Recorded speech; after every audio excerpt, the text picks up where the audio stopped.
When you look at the words that I just mentioned from LinkedIn, you feel that sense of belonging in between the lines and sometimes expressed in even the statements. If you say it in the mission statement, to connect the world's professionals, that's also the people inside LinkedIn.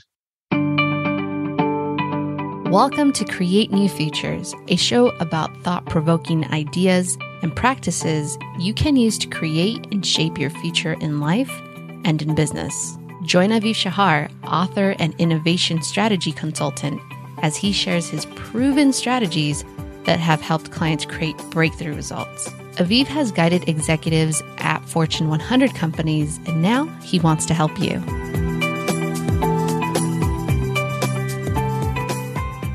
Welcome to Create New Futures, where we develop conversations with successful leaders and entrepreneurs to explore how you can create new futures for you and for your organization.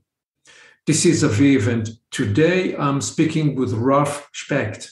Ralf is the creator of the Soulless system, a framework that aligns value-creating employees' action with broader corporate strategy through shared understanding and shared purpose. So we're here to explore this and more from Ralf's journey in business and in life. Ralf, it's great to have you here. Welcome.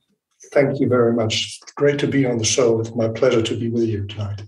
So your questions, what I like best? Well, it always gave me the greatest pleasure to see how people that were in my team or in teams inside our company were actually developing their career, that they were capable of doing things they didn't think possible when they were joining the company.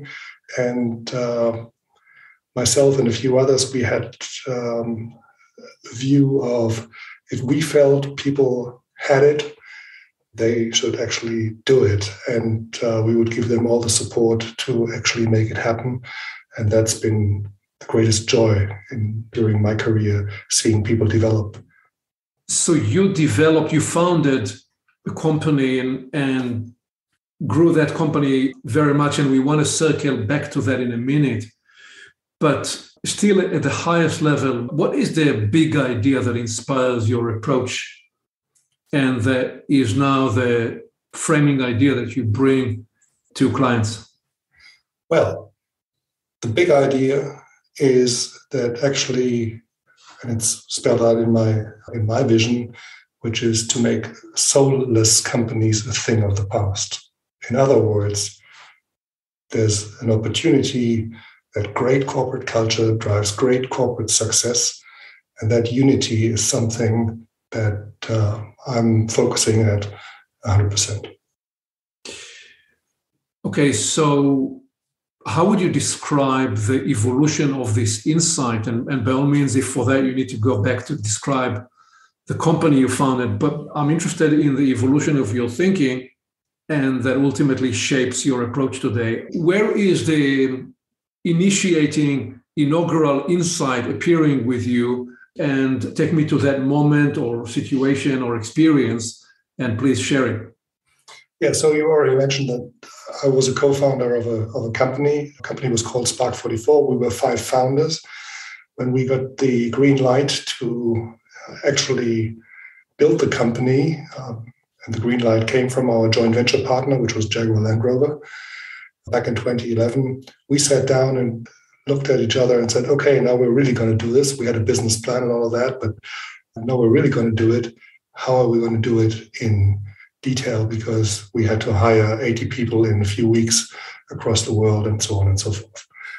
And we built a company that we all felt proud of and that we were certain would have a better corporate culture than many other agencies that we all had worked inside over the past few years. We all were like 20, 25 years in the business. So everybody had seen a few places. And based on that belief, we constructed the organization of the company, built the tools, built the rituals, built the recurring moments that gave people a sense of belonging inside the company. And all of that was pretty much normal for us, because we were this was what was the way we wanted to do it.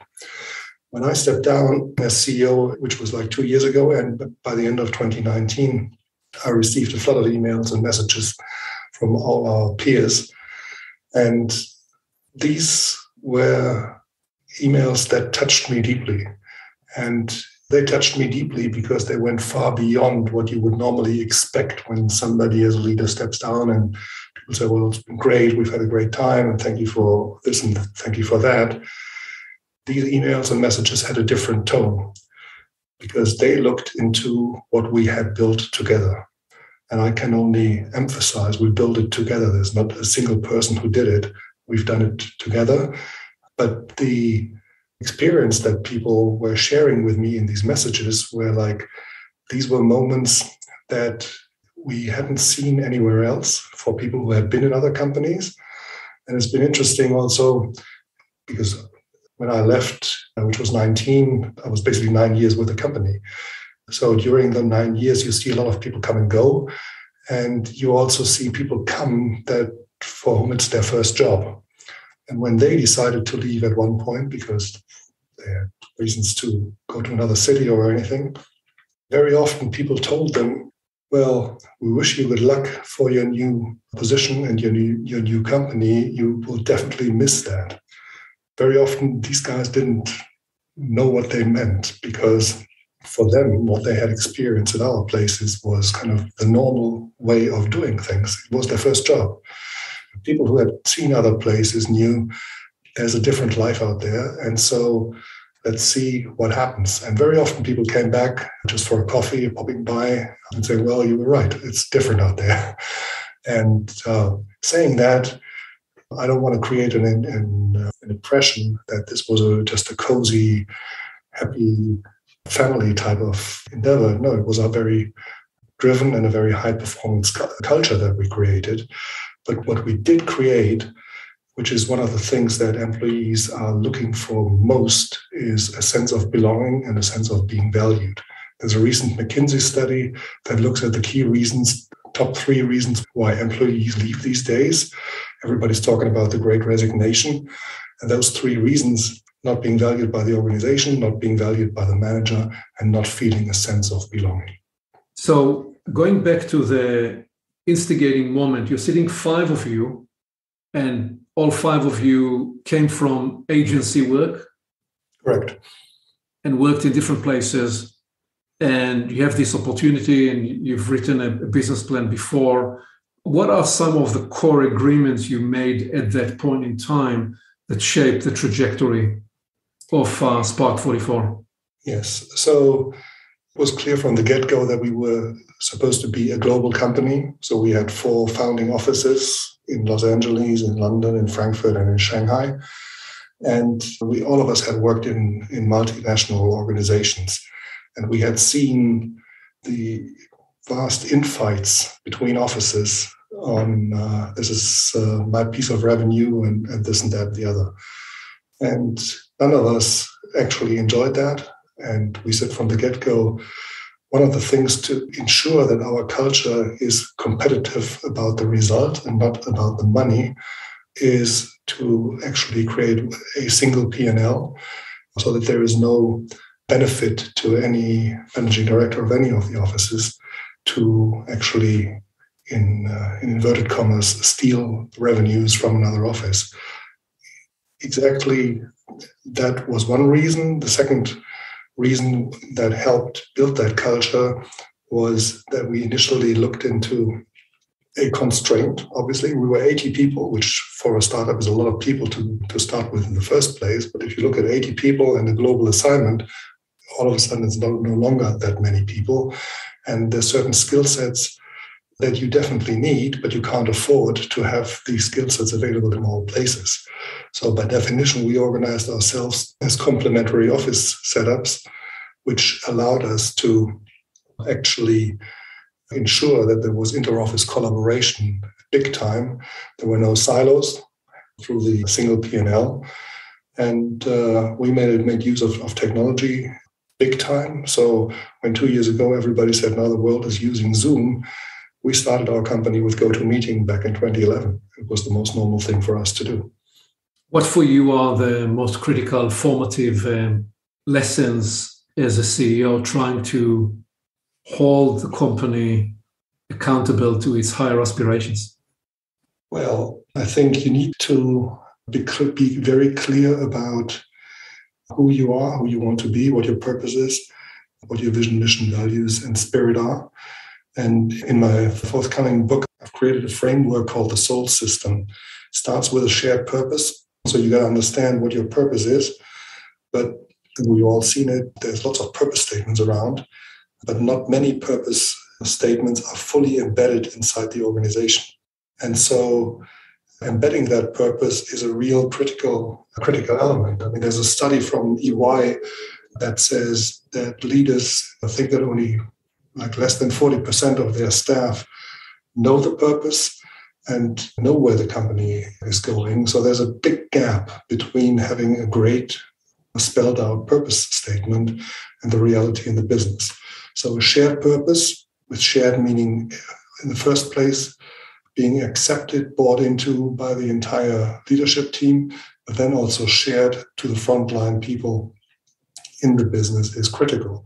Then you got to be clear about your vision, mission, values, and spirit. Spirit to me is a critical element because for me, spirit is the intended corporate culture. What's the spirit we want to see inside our firm? And if you've got all of these four elements clearly explained, then you get into the most critical part, which is the shared behaviors. And for these shared behaviors, you've got to find ways to ensure that people recognize why things are being done the way they are being done and understand what is expected from them. So that it looks at all things recruitment, that looks at promotions, that looks at how you develop people, how you seek partnerships, how you deal with your customers, the whole ecosystem, basically. So let's take it at the top because, firstly, the idea of shared purpose has always been very central to my work and to the Create New Futures approach. One of the first things I say to people is that some of the greatest disasters in corporate history, you can find that they've had a lofty purpose statement, but all they've done with it was they followed the 3 Ps rule. They printed it, posted it on the corporate wall and prayed it'll make a difference. And of course it didn't. Enron is one case in point, and there are many others.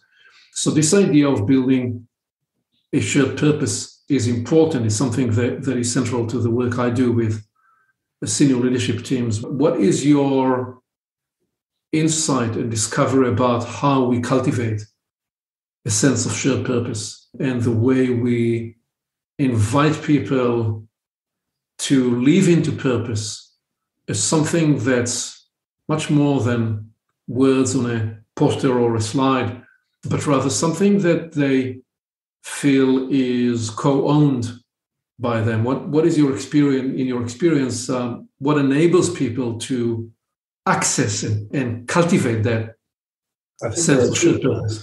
I think there are 2 areas. One is something that people would probably think is very banal, but I think it's not. It's pretty important. The purpose needs to be clear, right? So the best example I found from companies that A, have got a purpose, and B, have spelled it out, and C, have shared it publicly, is LinkedIn. And the LinkedIn purpose goes way back. It's from the early 2000s. So when the company basically got going, the purpose statement says to facilitate professional networking. Okay, there's nothing airy-fairy about it. There's nothing, what do they mean? It's pretty straightforward, right? So to facilitate professional networking. Then when you get to the vision, there's a lot of meat that gets added to that purpose, because the vision says to create economic opportunity for every member of the global workforce. Okay, so there's a clear benefit, there's a clear target, everybody who's working in some shape or form. And it's definitely a global thing. It's not just a US or UK or whatever country they're in. The mission statement then says to connect the world's professionals to make them more productive and successful. Okay, clear end benefit spelled out here. And the values, I think, are a perfect example of how you combine both inward focus and outward focus, right? So they got 7 values. They start with a customer-centric one because it says members first. So it's very clear in that organization. You know, whatever is happening, if there's something that impacts members, that's where you got to go first before doing anything else. The second one is relationships matter, which is both inside and outside. The third and fourth, basically attitude-driven internally, be open, be honest and constructive. And then it gets into the entrepreneurial side of everybody inside the company by saying demand excellence. So don't say yes to everything, just really ask for the best solution. Take intelligent risks. And lastly, act like an owner. So when you look at all of these statements, you get a very clear picture in your head of the company that is behind these statements. And so that is the first critical element. The second critical element is you got to institutionalize a lot of things inside your company so that people recognize things are connected with that vision, with that purpose, with that mission, with the values, so people can feel it. As we all know, you can read a lot, you can listen to a lot of things, but when you experience something, when you're part of it, when you're not just watching it, when you're involved with it, that's when your learning when your learning curve is the highest. And therefore, you got to institutionalize that. We did that. One colleague of ours in LA had a great idea. He created a festival of innovation called Sparkapalooza, which happened twice a year for a week, inviting outside speakers, cultural inspiration, other inspiration, technology inspiration, and also some party elements, so that people always looked at these weeks as the moments when great things would happen inside the agency beyond the normal work. You need these things. But we also had other elements that actually formed the culture big time. So we created a set of evaluations, which is not very fancy, if you like, but it's key because it created a situation. We had these evaluations on a quarterly basis in the beginning and later moved to 3 times a year. It created situations where team managers, office leaders were forced to talk to everybody inside the company. And that dialogue opened up a lot of information to everyone, both ways, actually. Leaders told, staff told the leaders, and those guys who were smart really connected the dots very quickly within these sessions and very, very quickly had a good idea about what the status of the company was, what the temperature of the office was. And then we did obviously the usual things like staff surveys, but also client surveys. And very often these things are looked at in isolation, but we looked at them together. So you could see whether a staff survey that suggested that this is the greatest place to be matched with a client voting that this is the greatest place to be or not. So if I re-thread through the elements you've described there, first, purpose, and you've given the example of LinkedIn, qualifies well to the way I define purpose. My work purpose is defined as our reason for being. It answers the question of why are we here? What's our reason for being? And mission is how we act our purpose, how we bring that purpose to life. And it has that description of the purpose coming to life. And vision is how the world is different as a result of our purpose and mission being actualized. So all these examples from LinkedIn, they all qualify very well. What you're then describing, which is very important, is these need to be then expressed in clearly codified and observable behaviors such that people can catch each other doing what they intend to do right, comment, coach, and encourage more of those behaviors. So this I gather from what you're describing are the different layers of what you call the soul system, the soul approach to business. Am I just getting that right? Or what would you add? What else is part of the soul system?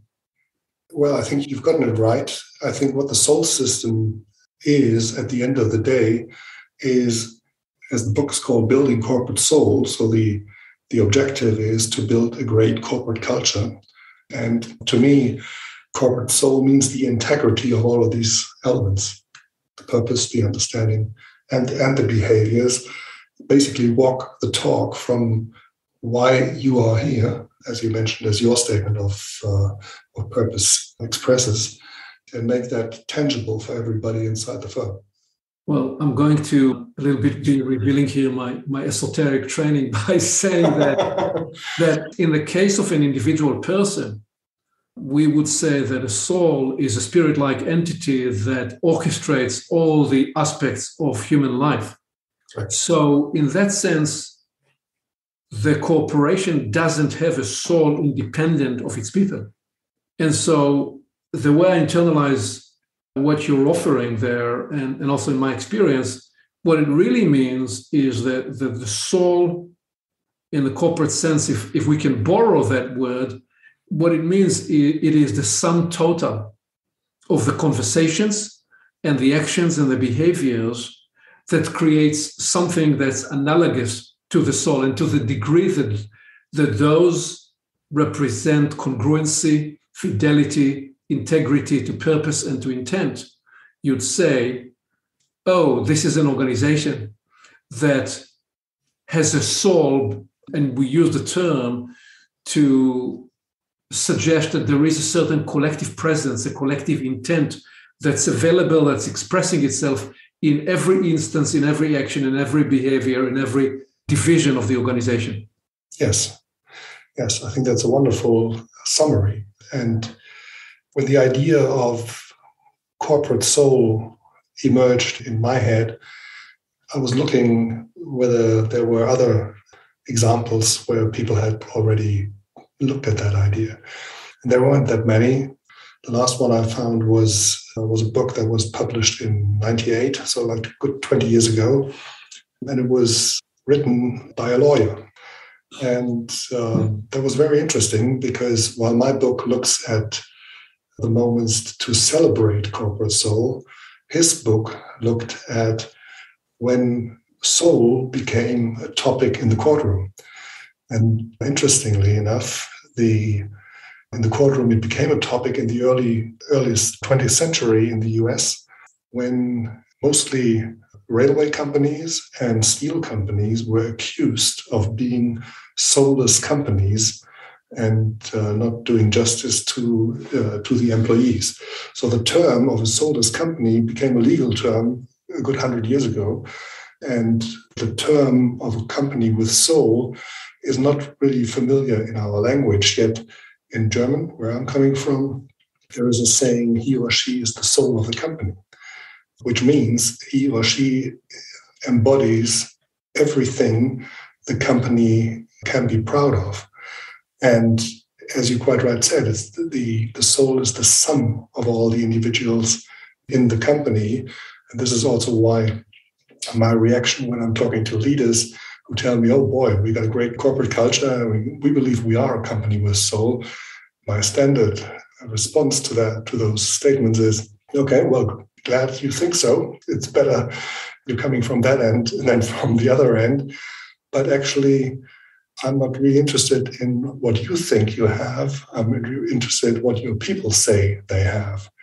Because the only people who can really judge this is not the leadership team. The people who can judge this is the employees.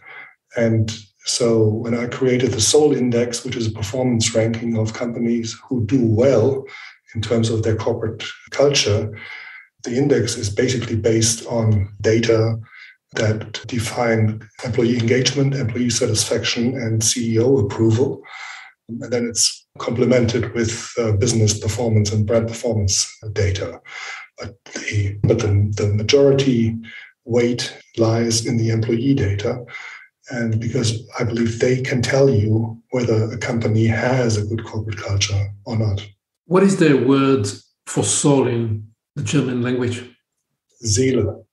And it carries exactly the same meaning and context in the language and the culture as the word soul? Yes, it does. Very interesting. So the other element you started with was the idea of a sense of belonging. Where in this map of meaning that you're describing purpose, vision, mission, values, behavior, where specifically do you see that we cultivate the sense of belonging that we recognize is so important for people? Because one of the underlying actualities of this, not just modern, but postmodern environment, especially the last couple of years with the pandemic, is we have a pandemic of loneliness. And actually, for many people, they kind of find their sense of belonging in their work environment with their team members. And when people do, they're happy. And you'd have people describe, as you were describing, the sense of the work environment as though that is a replacement for the family or the family they don't have. Of course, there are others who prefer to have their family and their work family very differently placed in their minds. But this is a long, winding way of asking you, what is it you have seen specifically with teams and companies that are truly able to cultivate that sense of belonging? When you look at the words that I just mentioned from LinkedIn, you feel that sense of belonging in between the lines and sometimes expressed in even the statements. If you say in the mission statement to connect the world's professionals, that's also the people inside LinkedIn. And when you look at the values, they're very clear about that sense of belonging. Act like an owner. You're actually part of us as a management team, no matter where you are inside the firm. So when you're defining those values for any company, I think there is value in looking into whether the expressions you choose allow easily for people to connect and find that sense of belonging because they are doing something for a higher purpose, right?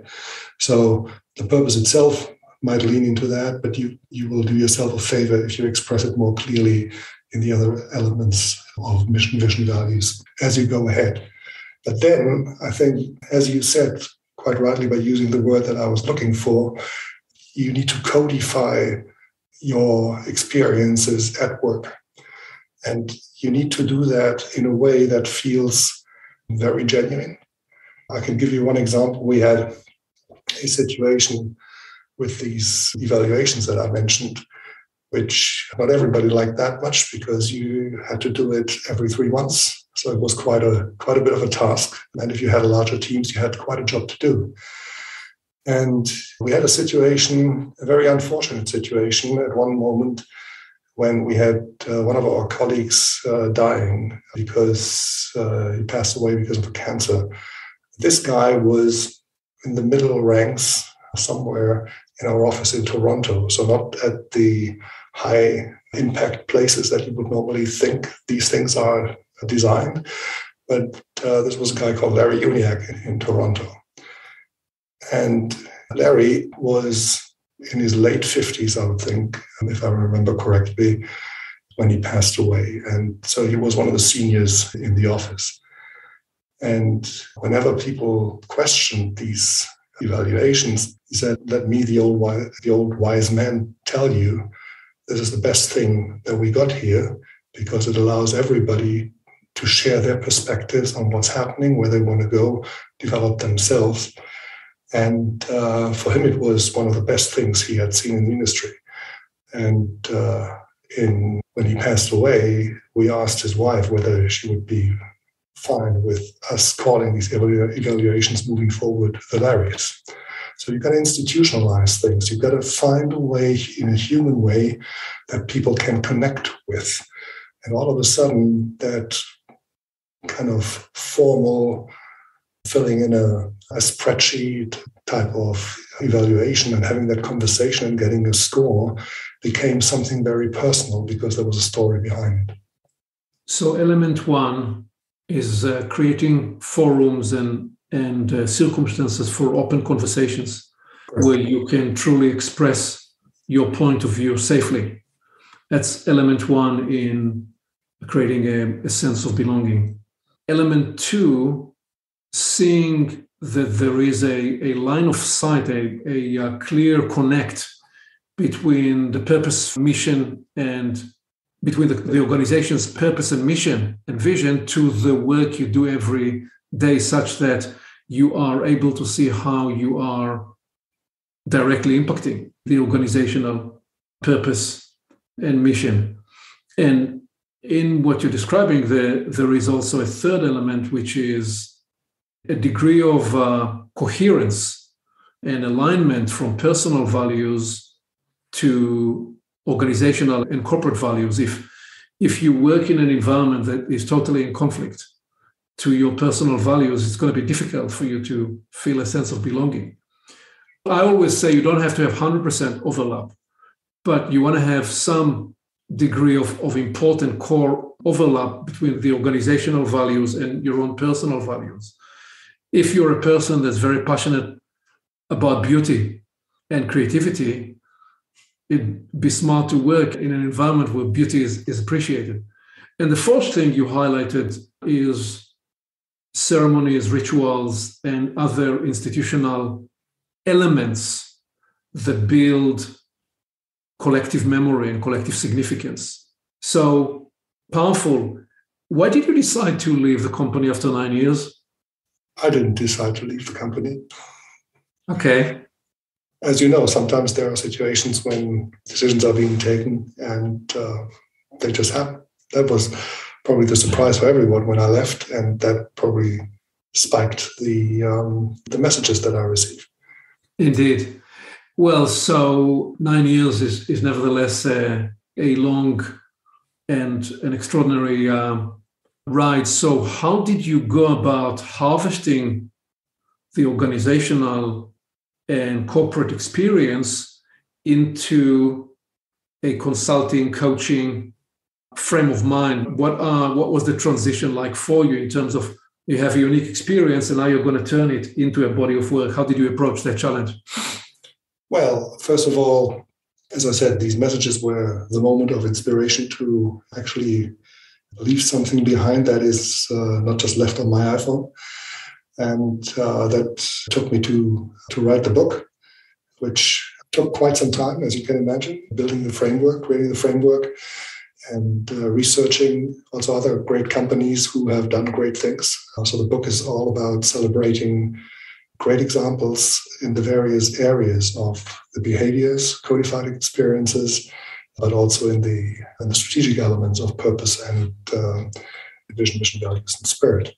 And from that, obviously, I was very happy to be accepted by a Fast company as the publishing house to publish the book, which is now going to come out in March. And I've been working with two former partners of mine, a guy called Kevin Allen, who's the owner of EI Games, Emotional Intelligence Games, which is basically leadership simulations. And he's a great partner, and Neil Cassie from the Cassie Partnership, who deals with organizational behavior activities. And the three of us have been working together on creating a platform and a plan for a coaching and a consulting practice along the lines of building corporate soul. So one of the core messages in what you're describing, Ralf, is to do with reclaiming our humanness in the professional arena, daring again to be humans with each other. And it's curious because that has seen now several cycles over the last 3-4 decades.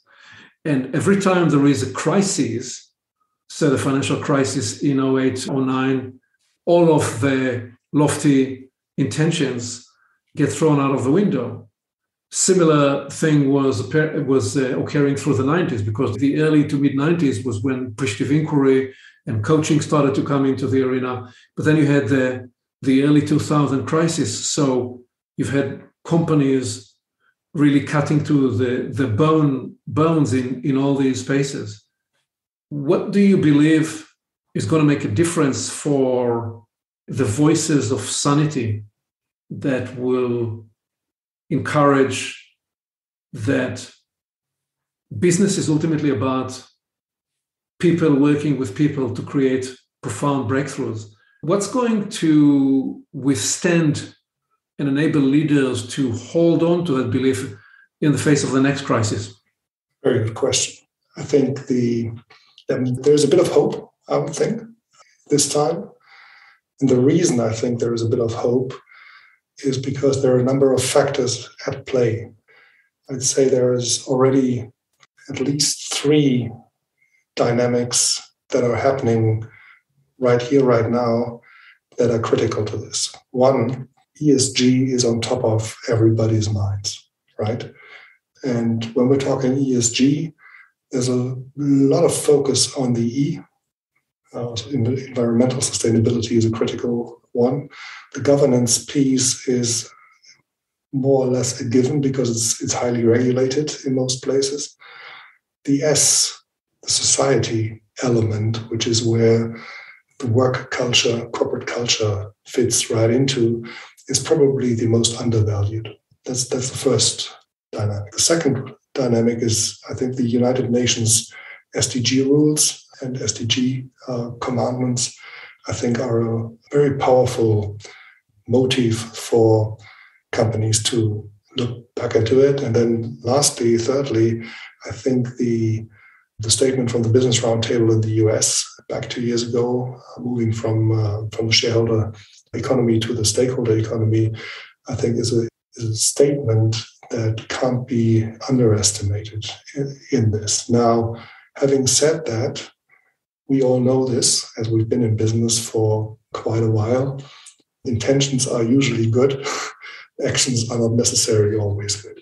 So I'm putting high hopes on the SEC, because as I understood from the tweet that Gary Gensler put up last summer, he's asked basically his teams to look into all aspects of human capital inside of organizations and the way those are being shared in annual reports or quarterly reports at a much deeper level than they are right here, right now.